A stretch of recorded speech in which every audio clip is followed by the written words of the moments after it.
Narayana Guru. Shri Narayana Guru was born in 1856 near Thiruvananthapuram, Kerala. His father was Madan Asan, a farmer, and mother Kuttiyamma. Right from his childhood, Narayan showed great interest in the stories narrated to him by his father from the great epics Ramayana and Mahabharata. After this elementary education, he became the disciple of Raman Pillai Asan, a great Sanskrit scholar in central Travancore at the age of 21. Despite his marriage, he changed his role as a teacher to that of Parivrajaka, which means a spiritual wanderer. It was during one of these days that he met Kunjan Pillai, who later came to be known as Chattampi Swamikal. Recognizing his immense passion for yoga and his philosophical genius, Chattampi Swamikal introduced him to Hatha Yogi.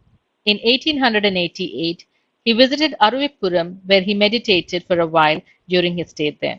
Casteism was practiced in Kerala during the 19th and early 20th centuries, and the lower caste people had to suffer discrimination from the upper caste community. So, he consecrated a piece of rock taken from the river as the idol of Shiva, which has since become the Aruvipuram Shiva temple. It was here the Sri Narayana Dharma Paripalana Yogam was founded on 15th May 1903. In 1904, the Guru gave up his life of a wanderer and settled at Shivagiri at Varkala, near Thiruvananthapuram. He started a Sanskrit school in Varkala, and poor boys and orphans were given free education regardless of their caste. Temples were built at different places: Thrissur, Kannur, Anchutengu, Tellicherry, Calicut, and Mangalore. It was in the year 1912 he built the Sharada Devi temple at Shivagiri. In 1913, he founded the Advaita Ashram at Aluva.